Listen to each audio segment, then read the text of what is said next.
Anne-Lix, bonjour. Bonjour. Nous allons parler donc de jeux numériques, de jeux sérieux. Donc il y a un historique dans l'Académie d'Aix-Marseille sur ces sujets.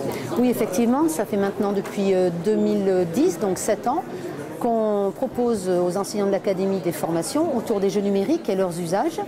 Alors on propose des formations en présentiel qui sont entourées d'un dispositif à distance, donc ce sont des formations hybrides.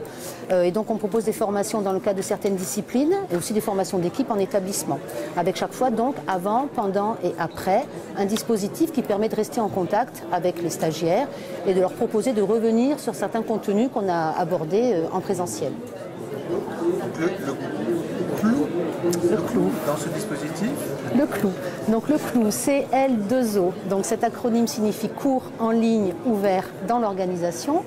Alors, c'est un nouveau dispositif qu'on a tiré donc de ce dispositif à distance qu'on avait élaboré auparavant, parce qu'on a voulu toucher plus d'enseignants. C'est vrai qu'avec l'ancien dispositif, on ne touchait au niveau donc de l'aspect distanciel que les stagiaires inscrits à nos formations. Donc ce qu'on a souhaité, c'est pouvoir toucher tous les enseignants du second et du premier degré de l'académie en leur proposant un espace à distance en auto-inscription, c'est-à-dire que n'importe quel enseignant de l'Académie d'Aix-Marseille, du second ou du premier degré, qui veut s'inscrire à cet espace peut le faire. Et qu'est-ce qu'il a lorsqu'il s'inscrit à cet espace? Il a accès à des contenus, je vais y revenir dans 2 secondes, et puis à tout un accompagnement via des forums, via des classes virtuelles qui sont proposées pour accompagner l'enseignant dans la mise en œuvre de pratiques et d'usages avec ces classes, puisque c'est bien le but en fait, de pouvoir utiliser d'une part les serious games et d'autre part des pratiques de ludification avec ses élèves. Et lorsque je parlais de contenu, ce qu'on a fait très récemment, c'est de revenir sur ce qu'on avait fait précédemment, puisqu'avant on proposait des contenus que nous avions nous-mêmes élaborés, ce qui suppose quand même une mise à jour régulière, ce qui demande beaucoup de travail.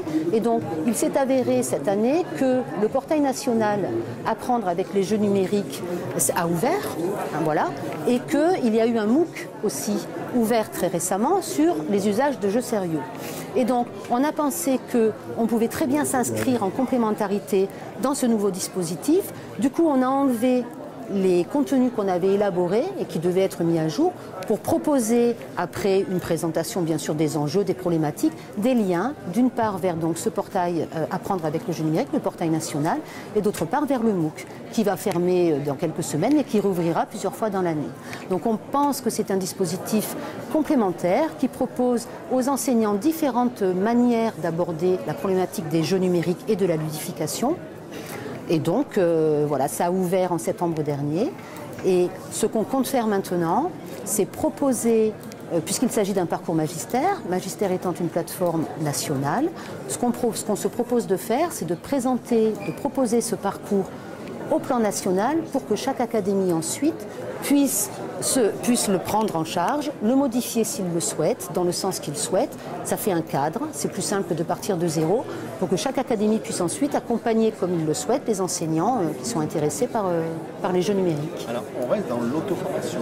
Absolument, sauf que les enseignants sont quand même accompagnés, puisque toutes les semaines, en tout cas pour ce qui concerne notre académie, avec ce clou, toutes les semaines, quelqu'un de l'équipe Apprendre et enseigner avec les jeux numériques, donc l'équipe que je coordonne, qui est un groupe de compétences académiques. Toutes les semaines, il y a un membre de l'équipe qui est d'astreinte et qui surveille un petit peu ce qui se passe, qui répond aux questions éventuellement posées sur les forums et qui en profite pour rajouter des ressources sur le clou.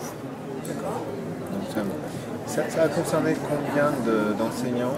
Alors, pour l'instant, il y a plusieurs dizaines, je ne sais pas si on va jusqu'à 150, mais c'est quand même assez important, d'enseignants de l'académie, surtout du second degré, parce qu'en fait, ce qui s'est passé, c'est qu'on a proposé aux stagiaires qu'on est allé former cette année de s'inscrire au clou s'ils le souhaitaient. Ensuite, le stagiaire fait bien ce qu'il veut à l'intérieur de ce clou, il participe, il ne participe pas, il vient juste lire quelques informations où il est plus actif. Et donc, l'année prochaine, ça va être ouvert aux enseignants. Enfin, c'est déjà ouvert, mais l'année prochaine, nous allons faire des formations en direction des enseignants du premier degré.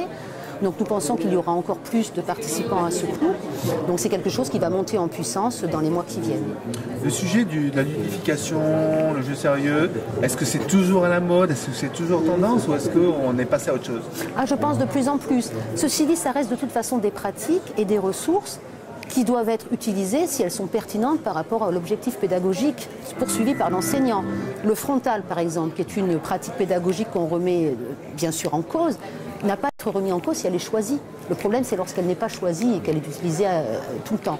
Mais donc, en tant que ressource qui a un fort potentiel et pratique, je parle de la ludification, je pense que c'est absolument toujours d'actualité. Oui, oui, pour motiver les élèves et pour leur faire apprendre, pour leur enseigner, pour comment dire, avoir des cours qui changent un petit peu des cours classiques, on va dire, puisque l'élève participe à une expérience personnelle à l'intérieur d'un univers voilà, qui a plus ou moins de distance avec l'univers réel, mais qui lui permet d'avoir une expérience active, pratique, pour apprendre des choses. Merci Yann. Je vous en prie.